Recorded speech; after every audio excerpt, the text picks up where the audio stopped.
So this small block Chevy right here came in a couple days ago as a complete engine. As you can see from the photo, incredibly dirty, and looks like it's put a lot of hours and miles on.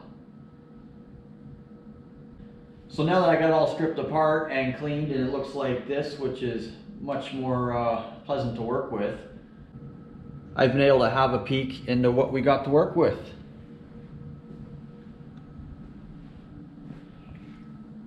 For the most part, it was a good core. Everything seems in all right shape. Someone has already bored it out 30 thou and put in a cheap flat top piston in there. But once I get to the cylinder heads, this is when I notice we may have a issue somewhere within this engine. So since the potential of finding a crack in the cylinder head with the pressure testing made this job a little more interesting, I thought I'd set up the camera and see if we can catch it together.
Well, we found a crack finally, and I got it on film, and now everyone can see what a cracked cylinder head looks like.